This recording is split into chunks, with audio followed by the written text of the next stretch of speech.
Nurse Maria's shoulders slumped as she walked down the quiet street, her mind occupied by the ache of her muscles after a long day at the hospital. She hadn't had a full meal. Her feet were aching, and all she wanted was to get home. She was exhausted, drained both physically and emotionally from caring for patients and holding the hands of families who'd received difficult news. Nurse Maria was a household name in that part of the city, where she lived with her husband. Everyone in the hospital loved and talked about her, and this made her work doubled and exhausting. All the women in the labor room wanted Nurse Maria by their side. People praised the way she cared and treated others, and it made some of her colleagues envious of her. Some said that she was doing so because she had no child of her own, others because she was foolish. Nurse Maria would always smile each time their gossip flew into her ears. "They can say whatever they want," she would always say. She continued to be the light in St. Peter's Hospital and maternity, the reason many pregnant women went home with joy and happiness after having their babies. But tonight, as she walked home, there was something unusually quiet, a strange silence that tugged at her mind, as if urging her to hurry. It was past midnight, and the usually bustling streets had fallen silent, save for the occasional distant rumble of a car and the rustling of leaves in the cool night breeze. Streetlights cast long shadows, pooling in the corners and alleyways, giving everything an air of quiet mystery. As she turned into a dimly lit path between two buildings and a narrow path, Maria sighed, feeling the weight of the day lift just slightly. Her thoughts drifted to her home and to James, waiting for her. They'd been married for years, yet their small apartment remained as quiet as ever. No sound of tiny feet running, no laughter echoing down the hallway, no one calling mom or dad. It was a silence they had both learned to live with, but it never stopped hurting. Then an old habit pulled her toward a deserted corner, where she could relieve herself. As she was about to turn back to the path, suddenly, a faint noise broke through her thoughts, sound that was barely audible over the night silence. Maria paused, brow furrowing, and scanned her surroundings. At first, she saw nothing but the shadows shifting around her, the dark outline of a dumping ground off to the side of the alley. But as she took a step closer, the sound came again, soft, tentative, almost like a whisper in the darkness. A child's cry? She looked around, her pulse quickening. "No, it can't be," she murmured, wondering if her tired mind was playing tricks on her. Still, something pulled her forward, compelling her to follow the sound. She moved cautiously, her heart pounding as she made her way over to the stack of boxes and scattered trash bags. Then she saw it, a brown carton, slightly larger than the rest, half hidden behind a pile of old newspapers. She hesitated, her breath catching as she reached out and nudged the box open with trembling hands.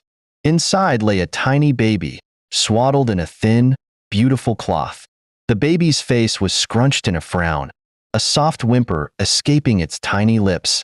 Maria's heart lurched, her hand flying to her mouth as she took in the fragile form before her. The baby's cheeks were red from the chill, and its small fists clenched tightly as it continued to whimper, eyes squeezed shut. "Oh my," she whispered, tears pricking at her eyes. She reached down, her hands gentle, and lifted the baby out of the box. The baby's skin was cold, and Maria instinctively drew it close, wrapping her own coat around the little body to offer some warmth. Who could have done this? "I am here praying, crying to have one, and someone has the right to do this?" she reasoned, looking around to make sure no one was watching. She held the baby to her chest and murmured, "It's okay, sweetheart. I've got you." The baby's cries softened, as if reassured by the warmth and the sound of her voice. A million questions raced through her mind. Who would abandon a child like this? Why here, in this deserted place? What should I do? For a moment, she considered going back to the hospital, to the safety and resources it could offer, but something held her back. She looked into the baby's tiny face. A surge of protectiveness welled up inside her, as if an invisible bond had formed in that instant. She couldn't leave the baby on the cold, empty night. She took a steadying breath and whispered, "I don't know who you are, little one, or why you were left here, but I promise you'll be safe with me. You will be my child." She glanced around once more, feeling a strange mix of fear and resolve, and then began her journey home, the baby held close to her heart. The walk home felt longer than usual for Maria as she cradled the tiny bundle close, her mind racing with questions and uncertainties. The baby's faint warmth seeped through her coat, and with each step, she felt her protective instincts growing stronger, even as doubts hovered at the edges of her mind. When she finally reached the door of their apartment, she paused, bracing herself for James's reaction. Taking a steadying breath, she opened the door, slipping quietly inside. The apartment was dim, lit only by a single oil lamp on top of a wooden table in the living room. James was sitting on the worn couch, nodding off with a book in his lap. At the sound of the door, he stirred, blinking sleepily. "My wife, are you back?" he murmured, stretching as he rose to welcome her. But when his eyes fell on the bundle in her arms, his face went from tired to bewildered. "Maria, what?" His voice trailed off, eyes widening as he took in the tiny face peeking out from under her coat. "Whose baby is that?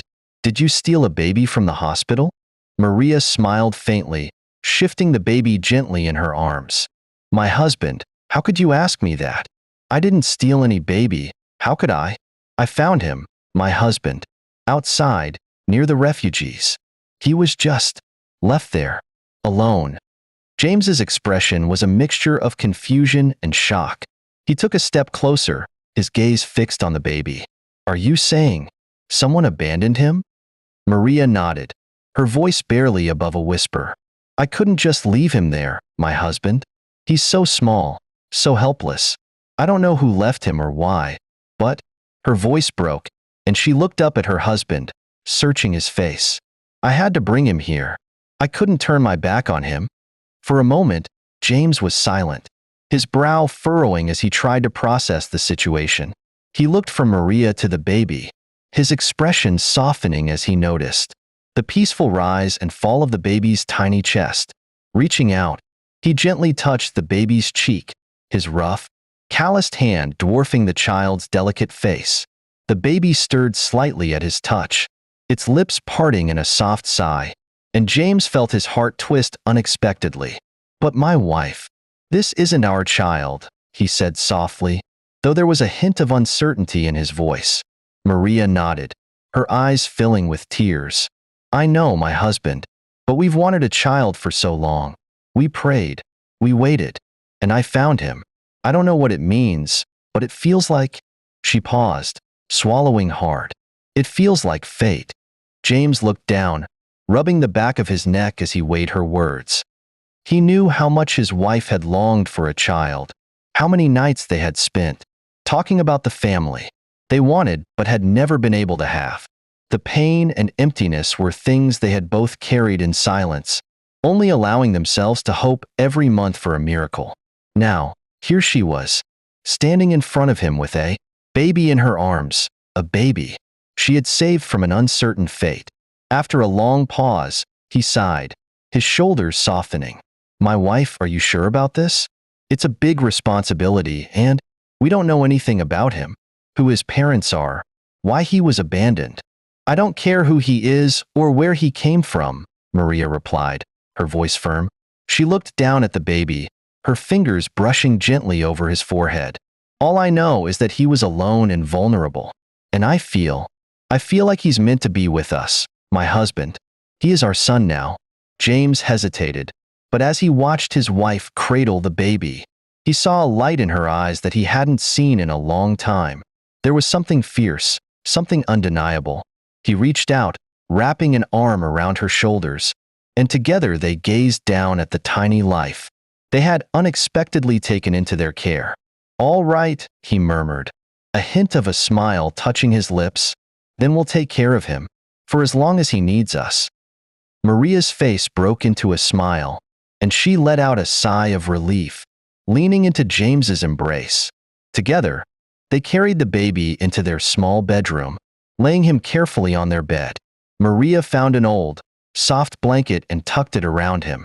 her hands moving with a tenderness that brought tears to her eyes. "Good night, little one," she whispered, brushing her fingers over the baby's tiny hand. In response, the baby's fingers curled around hers, and a wave of happiness spread through her chest. As they climbed into bed beside him, Maria couldn't help but feel a strange sense of completeness, as though a missing piece had quietly slipped into place. She lay awake for a long time, listening to the baby's soft breathing, her heart swelling with a mixture of hope, gratitude, and the beginnings of a fierce, unbreakable bond. All through the night, she kept on checking the baby's heartbeat. The next morning, Maria was the first to wake. She carefully rose from bed and tiptoed into the kitchen to prepare food for the baby. She made pap with adult milk. It had happened unexpectedly. As she fed the baby, she marveled at the delicate rhythm of his sucking, the way his eyes fluttered open, looking up at her with a gaze that seemed both ancient and innocent. When James awoke, he found Maria sitting in the kitchen with the baby cradled in her arms, a look of pure contentment on her face. "We should give him a name," Maria said softly, glancing up at James. "A name?" James asked, a small smile creeping onto his face. "Do you have one in mind?" Maria thought for a moment, her gaze returning to the baby's face. "Good luck," she said at last, "because he will bring us a kind of luck we've never known before." James nodded, feeling the name settle in his heart. "Good luck," he repeated. He also believed that the baby would bring good luck to them. And so, in the quiet light of morning, good luck became a part of their family, his presence filling their home with a warmth and hope that neither Maria nor James had felt in years. When their neighbors heard the cry of a new baby in their house, they were all surprised. They all whispered together. One of them went to Maria to verify it herself. She wanted to hear from the horse's mouth. "I heard a new baby crying, and I said let me check if my ear is truly sound." The neighbor asked. "You heard right, my neighbor. My husband and I now have a baby," Maria replied, smiling. "A baby? How?" The neighbor asked, with a puzzled expression. "The same way you have yours, or have ever. I come to your house to ask you how you had all your 5 children." Maria said gently, "No, I didn't mean it that way. I am just curious. No one saw you with pregnancy and no? What I expected from you is to be happy for I and my husband, not all these questions." "It is Jew. Don't just again. I need to attend to my baby now." Maria cut in and the neighbor knew what she meant. Maria never told anyone how or where she got good luck from. All she knew was that good luck was her son. People spread different gossip around her street and in the hospital. Some said that she had adopted a child. Others said that she stole a child from the hospital. Another set said that her husband impregnated a woman, and after the woman was put to bed, the baby was brought to Maria. But all these weren't Maria and James' problems. They were just happy as parents. Days turned into weeks, and as Maria and James adjusted to life with good luck, their home transformed in subtle but powerful ways. It was as if the baby's laughter and cries had breathed new life into every corner, filling the once quiet rooms with affection and purpose. Each morning, Maria awoke to the soft sounds of good luck stirring on the bed, and her heart swelled with a gratitude she had never known. From the beginning, they faced the unique challenges of becoming parents seemingly overnight. Maria was patient, experienced from years of nursing, but there were moments that tested even her resolve. Sleepless nights, diaper changes at dawn, and the never-ending cycle of feeding and soothing were new to James, who often looked to Maria for guidance. He was clumsy at first, holding the baby awkwardly or struggling to calm him when he cried. But Maria's encouraging words and gentle corrections built his confidence. One particularly difficult night, Good Luck cried for hours, his tiny face red and scrunched in distress. Maria had sung all the songs she knew how to sing, fed him with food and water, yet Good Luck continued to cry. At some point, Maria wanted to cry because she didn't know what else the child wanted. Perhaps the baby wanted a breast, but there was no juice coming out from her breast. She went inside, washed her breast with warm water, and put the nipple inside the baby's mouth.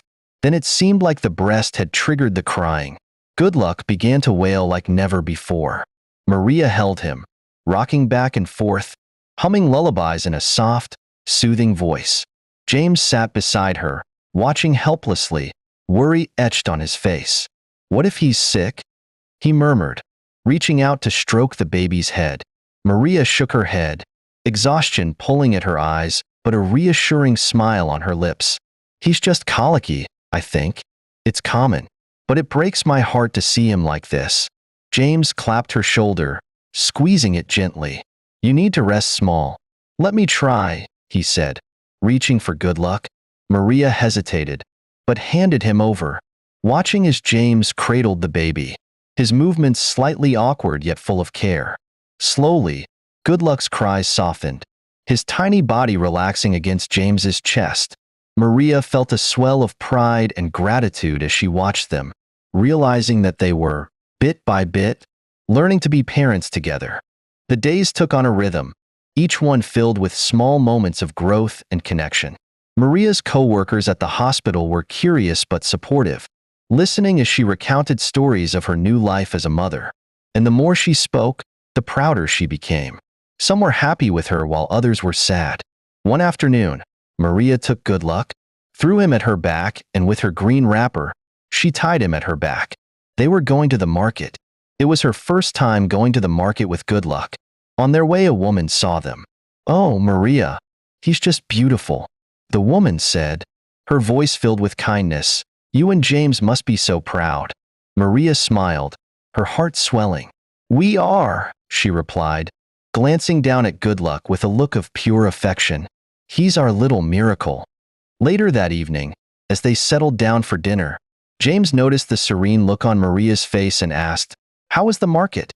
You look different in a good way."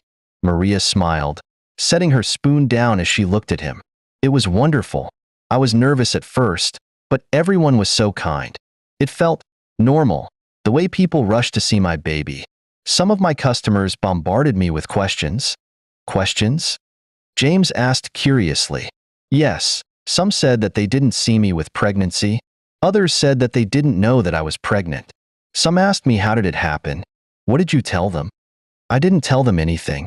Happy people didn't even allow me to talk. Some rushed outside from their stores to see Good Luck. They sang and praised God for giving me a child. Women bathed themselves with white powder." Maria breathed out slowly and clapped her hands gently. "My husband, I wish you were there. You would have seen how happy these people were, as if they have been waiting for a day like this. Many gave Good Luck different gifts. Didn't you see the things on the center table in our room?" "I saw it. I thought you bought it for him." "Bought what for him? With which money?" "My Good Luck got everything for free. They gave him all of them with pure heart. It is good being a mother, right?" James chuckled. "See what you were asking me." Maria gave James a gentle push on the leg. "Are you not happy being a father? Being addressed as Papa Good Luck?" James reached across the table, placing his hand on her shoulder.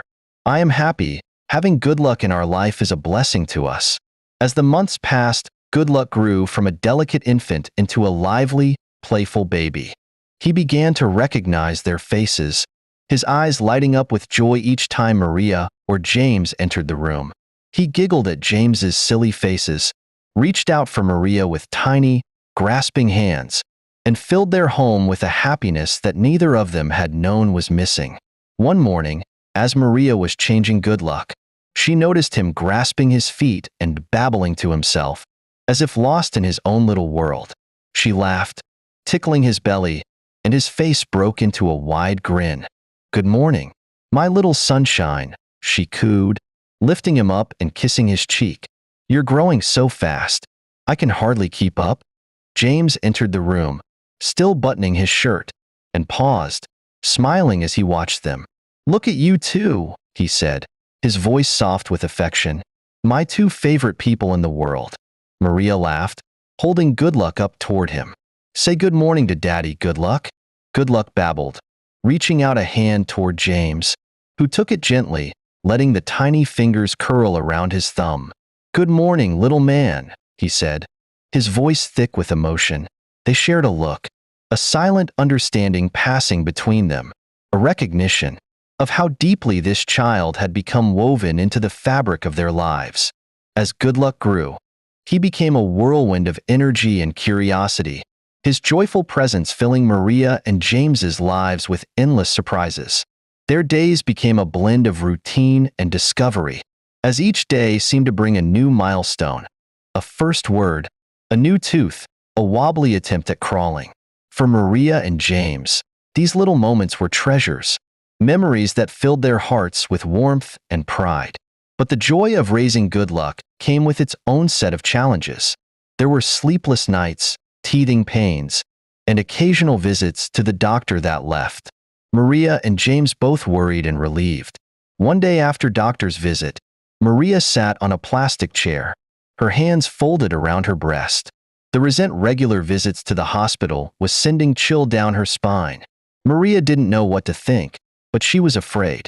Somehow afraid that something might happen to Good Luck. James didn't reveal his own fear, but he was also afraid of the unknown. Good Luck had been strolling for days. They had visited all the hospitals in the city. Maria, being a nurse, had done everything possible for it to stop, yet the strolling continued. Maria glanced at her husband, who sat at the edge of the bed staring at Good Luck. "My husband, what if the devil takes Good Luck away from us?" she asked, sobbing. James stood up and went over to his wife. "Neither devil nor human will take him away from us. Good Luck has come to stay. He is only sick like any other child," James said firmly. Maria buried her face on her husband's palms, sobbing. The whole thing was too much for her to bear. "Wipe your tears. Nothing will happen to him," James chided his wife. One late afternoon, as they were sitting in the living room after dinner, Maria and James watched Good Luck as he pushed himself up from the carpet, his tiny legs wobbling with determination. They had been encouraging him to walk for weeks, holding his hands as he took tentative steps, cheering each time he managed a few paces on his own. This time, though, he seemed determined to do it all by himself. Maria held her breath, her hands clasped over her mouth as she watched him sway, his eyes focused on his goal, a plush teddy bear that James had placed just a few steps away. "Come on, Good Luck," James murmured, his voice filled with encouragement. "You can do it, my boy. My boy. Go on and take it," Maria cheered him. Good Luck took a shaky step forward, his face a picture of concentration. Then another. Maria felt her heart pounding, torn between rushing to support him and letting him take those precious first steps on his own. And then, with a little squeal of triumph, Good Luck lunged forward, landing in James's arms. The room erupted in laughter and cheers, both Maria and James embracing their little boy, their faces flushed with pride and joy. "You did it, sweetheart," Maria whispered, planting kisses all over his chubby cheeks. Good Luck giggled, his laughter bright and pure, a sound that seemed to fill the whole house with happiness. As they tucked him into bed that night, Maria and James lingered by the bed, marveling at how much he had grown. "He's getting so big," James murmured, a hint of wistfulness in his voice. "It feels like just yesterday he was that tiny baby you brought home." "Not brought home."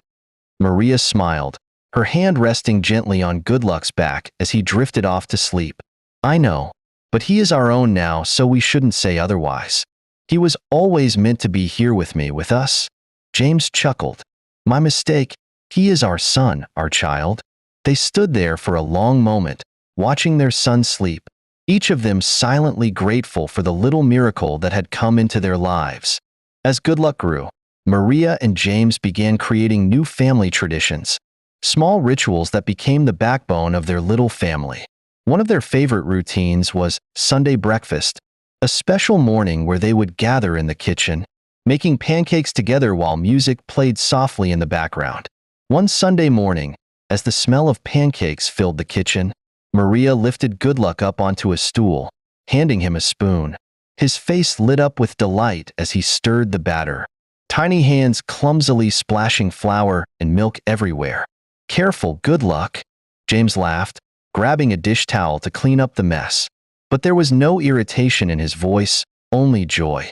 Once the pancakes were sizzling on the griddle, they all sat around the table, laughing and talking, Good Luck's sticky hands reaching eagerly for each new piece of fruit or drizzle of syrup. Maria cherished these mornings, each one a moment frozen in time, a memory she held close to her heart. In these simple acts, cooking together, sharing a meal, laughing over spilled syrup and smudged hands, she found a happiness that was deeper than she had ever imagined. As Good Luck grew, his curiosity blossomed, and he began asking endless questions about the world around him. His favorite word quickly became, "What?" A question that he directed at everything and everyone. At the hospital, he asked all the nurses what they were doing. He asked the questions thousands of times in a day, and soon people began to call him What Baby. Some people would see Maria or James along the road and ask, "I hope your What Baby is doing fine." Maria would laugh and tell the person that the name of her child was Good Luck and not What Baby. But her reply always came in a place of humor. She was never angry because she knew why they gave him that name. At times when Good Luck threw too many questions at her, she would always say, "This is why they named you, What Baby? Must you ask a question?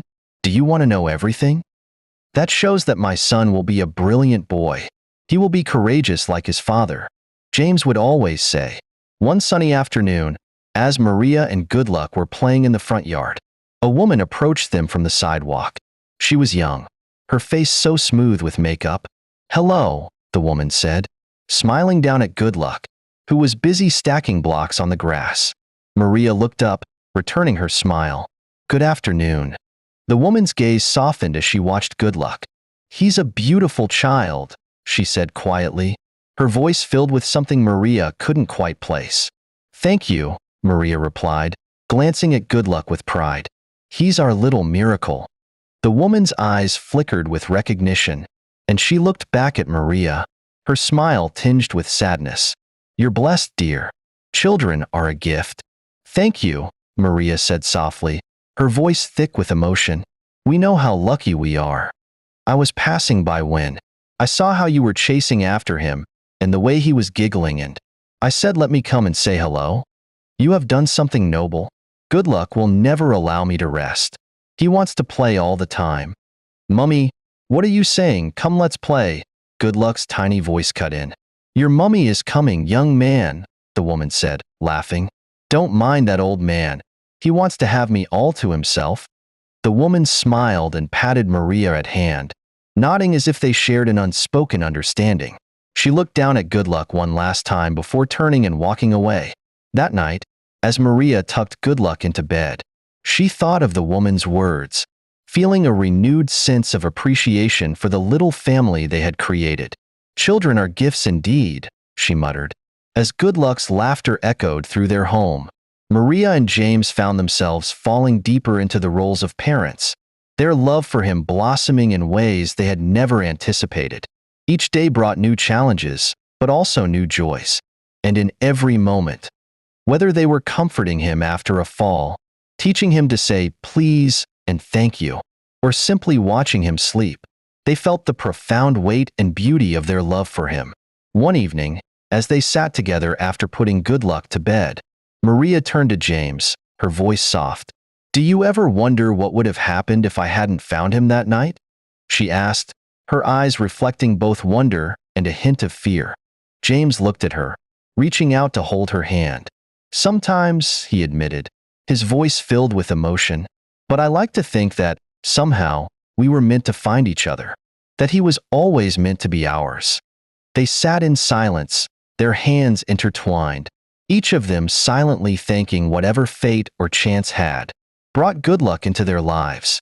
Maria dropped Good Luck at school. On her way home, she fell along the road. She had complained that morning about weakness and headaches, but she thought it was a minor thing. Passerby gathered immediately and rushed her to the hospital. James, her husband, was alerted and he came running to see his wife. Maria was on a drip when he arrived at the hospital. He sat beside her on the bed waiting for the doctor. The doctor came in smiling sheepishly at James. This act of some of the doctors infuriated James. How could you be smiling while his wife was lying there on the hospital bed? James sprang up as the doctor emerged closer. "Doctor, what is wrong with my wife?" James questioned, his lips trembling. The doctor smiled again and stretched out his right hand. Congratulations, your wife is pregnant. What? What are you saying, doctor? James asked again as if he hadn't heard what the doctor said. Your wife is pregnant, the short black doctor said, smiling. My gracious God, this is miracle. James spun around and made a mad dance around the room. When Maria received the surprising news, she was pregnant. Her joy was indescribable, filling her heart with a profound sense of gratitude and happiness. James dedicated much time at home, taking care of his pregnant wife and good luck. 9 months later, the babies were born. When the twins, a boy and a girl, were born, they felt their family was complete. Good luck took his new role as the eldest with pride, loving his younger siblings with a devotion that was natural and pure. He played with them, helped his mother with small tasks, and took his responsibilities seriously, even at his young age. Maria and James felt that Good Luck had truly brought blessings into their lives, and they never once spoke of his origins. To them, he was their son, their blessing, their firstborn. They knew they would keep the secret of his past, protecting him from the painful truth they feared might hurt him. As Good Luck continued to grow, Maria and James noticed he had an unmistakable charm, a kindness that seemed to radiate from him and draw others in. He had a gift for making friends, and his cheerful nature made him a favorite among their neighbors and friends. But among those who took a special interest in him was a woman who lived nearby, a quiet figure who seemed to watch over him with an unspoken connection. One day, as he was getting ready for school, Good Luck mentioned a woman who often gave him biscuits, a kind stranger who seemed to take a special interest in him. "Mummy," he said one morning, "there's a woman who always gives me biscuits and sometimes sweets. She's very nice." Maria smiled, touched by the kindness of the unknown woman. "That's very sweet of her," she said, stroking his hair. "Make sure you say thank you every time." Good Luck nodded enthusiastically. "I do, Mummy. She always smiles when I do." Maria and James were grateful for the woman's kindness, and over time, they grew to appreciate her quiet generosity. They sensed that she held a special affection for Good Luck, though they didn't know why. As for Good Luck, he saw her as a friend, someone who made him feel special and cared for. As Good Luck grew, the woman from the shop continued to give him small gifts, her presence a quiet but comforting part of his life. One day, as he passed by her shop on his way home, he stopped and looked at her with a puzzled expression. "Why do you give me so many nice things?" he asked, his innocent eyes filled with curiosity. The woman's face softened, and she looked at him with a gentle smile. I just like you, Good Luck. You're a good boy, and I want to see you happy. I want my children to be like you." Good Luck smiled, accepting her answer without further question. "What class are you in now?" the woman asked. "I am in SS3. We are those that would write WEC this year." "So the Good Luck of yesterday's child is now becoming a man," the woman laughed. "I hope you will further your education." "Yes, my dad said so." At home, Maria and James watched him grow with pride, their hearts full of love for the boy who had brought light into their lives. They nurtured his dreams, encouraged his studies, and instilled in him values of kindness, respect, and gratitude. Good Luck grew into a diligent young man, his mind full of dreams for the future. From an early age, he expressed his desire to become a doctor, a profession that he admired from following his mother to the hospital. His aspirations were no small feat, especially for a family with limited resources. But Maria and James were committed to seeing him succeed. "Son, I will work hard to support you now. One day you'll be able to stand tall and support your siblings." James often reminded him, pride gleaming in his eyes. Good Luck took these words to heart, determined not to let his family down. The twins, now old enough to understand the sacrifices their parents made, joined in too. They ironed Good Luck's clothes, polished his shoes, and took pride in being his little helpers. Their innocent efforts were small gestures of love, and Good Luck cherished every bit of their support. When Good Luck received his university acceptance letter, the whole family rejoiced. It felt like the culmination of years of hard work, love, and hope. However, The joy was mixed with concern. They knew that university expenses would be a heavy burden on their modest finances. Maria, ever the selfless mother, began to gather some of her cherished clothing items, deciding to sell them to cover the initial costs. James, too, made a difficult decision, selling a plot of land, one he had hoped to keep as a legacy for his children. The twins watched as their parents sacrificed with quiet resilience, their respect for their older brother deepening. Though they were young, they understood that Goodluck's education would not only change his life, but would also pave the way for their own futures. It wasn't easy to have a brother who was a doctor. Goodluck was deeply moved by the lengths his family went to support him. As he packed for university, he promised his parents that he would make them proud and repay their sacrifices. His mother hugged him tightly, tears of pride shining in her eyes. "Remember, Goodluck, we believe in you," she whispered. "You carry all our dreams with you." Maria smiled sweetly. "In a few years to come, people will address me as mother of a doctor." Despite the fact that Maria was a nurse, being addressed as a mother of a doctor gave her a kind of great happiness. With a heart full of determination and gratitude, Goodluck left for university, knowing that he was not alone on this journey. His family's love traveled with him.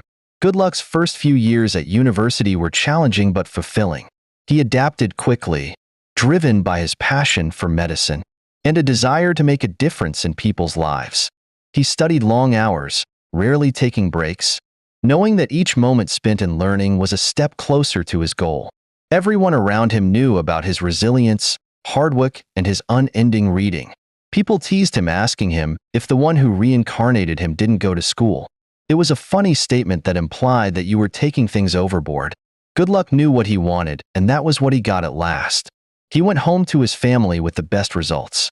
Maria and James told every ear that was ready to listen that their son was a doctor who had won a scholarship to finish his education abroad. One evening, Goodluck went to his mother. He told his mother that he would like to see that woman who used to give him sweets and biscuits. "I want to thank her properly, Mummy," he said. "She's been so kind to me, and I've never really shown her my gratitude."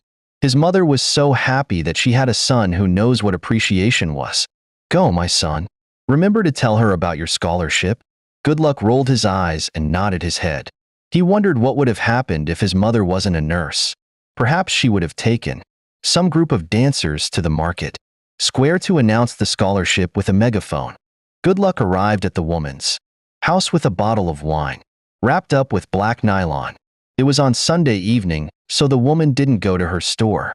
She smiled and welcomed Goodluck with open arms. The woman served him a simple but delicious meal. Goodluck began chatting about his studies and his future plans.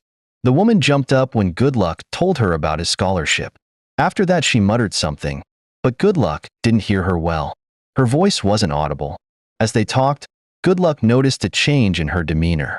Her eyes grew misty, and a soft sadness filled the room. Concerned, he reached out to her. "Are you all right, Ma?" he asked gently. The woman took a deep breath, tears filling her eyes as she finally spoke the words she had kept hidden for so long. "Goodluck, there's something I need to tell you. It's not easy, but I feel you deserve to know the truth." "What? Do you want me to do anything for you? Tell me." The woman shook her head. She didn't want him to do anything for her. With trembling hands, the woman continued, her voice barely above a whisper. "Goodluck, I'm your biological mother." "What?" Goodluck asked, smiling. Perhaps he didn't hear her well. "I am serious. I am your mother," the woman said, weeping. "You are what? Are you okay?" Goodluck barked and sprang up immediately. "I am telling you the truth, Goodluck." Goodluck froze, his mind struggling to process what he had just heard. He felt as if the ground had shifted beneath him. What do you mean?" he stammered, disbelief and shock washing over him. The woman's face was filled with regret and sorrow. "Years ago, I was young, scared, and unable to care for you. I made the terrible decision to leave you, hoping someone would find you and give you a better life than I could offer. The person who impregnated me left me, and I couldn't do it alone." Goodluck was speechless, his emotions a storm of confusion, anger, and sympathy. He had always believed Maria and James were his only family, the ones who had raised him with love and devotion. Now, standing before him was a woman who claimed to be his real mother, a stranger. "But why now? Why are you telling me this now?"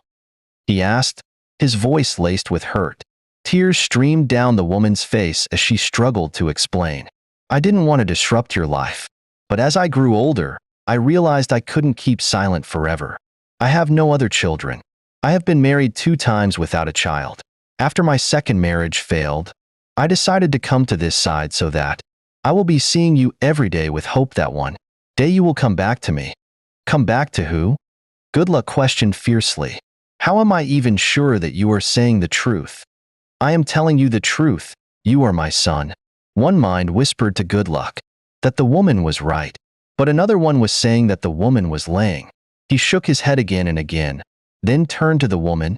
"Thank you for telling me," he managed to say, though his mind was still reeling. "I need to talk to my parents."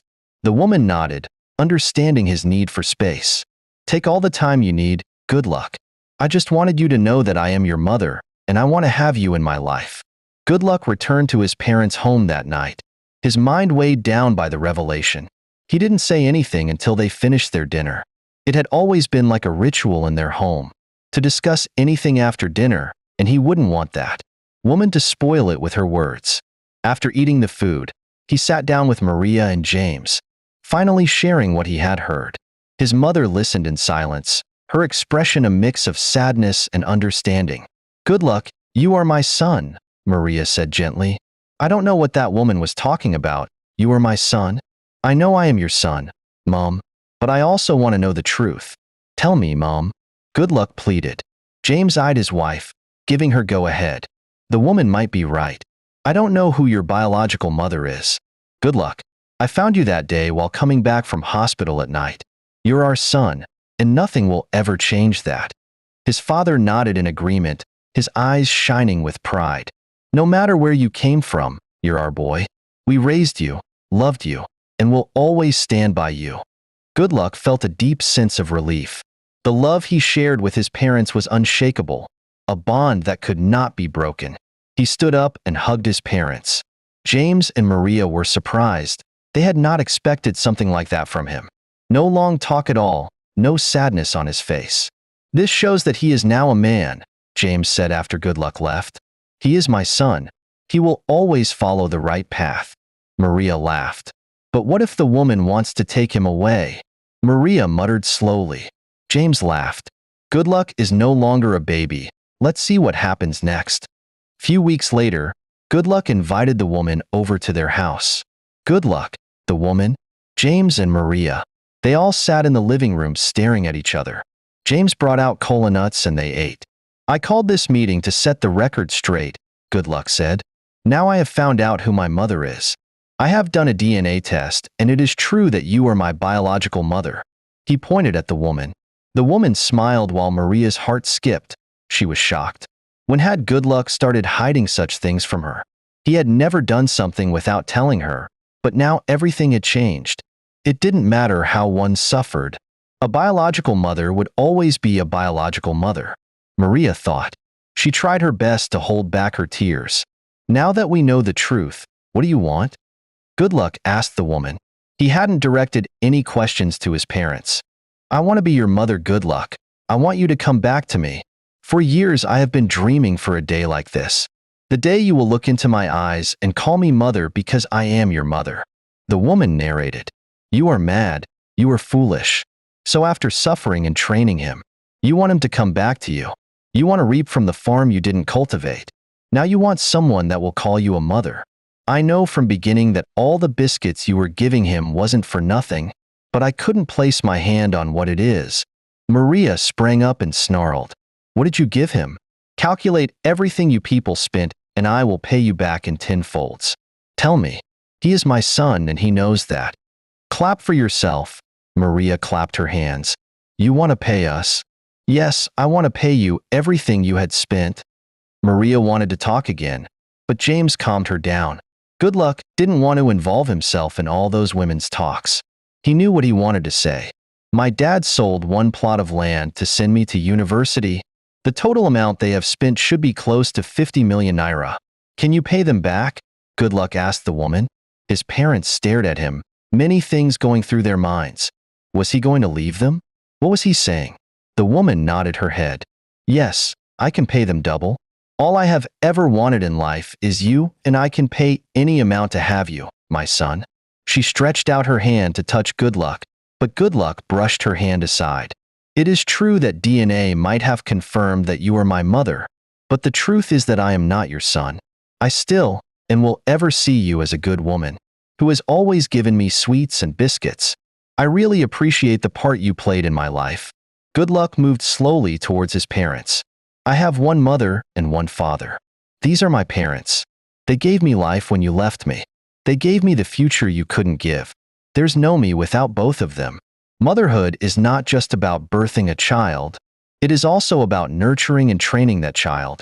Before Good Luck left the room, he turned to the woman and said, I will advise you to adopt a child now that you still have money. Don't expect me to be kind to you because you were never kind to me as a baby. Then he left. The woman stared at James and Maria for a few minutes and left.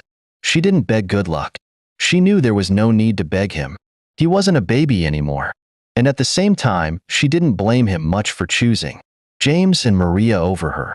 She knew she was paying for her sin, for abandoning him when he needed her most.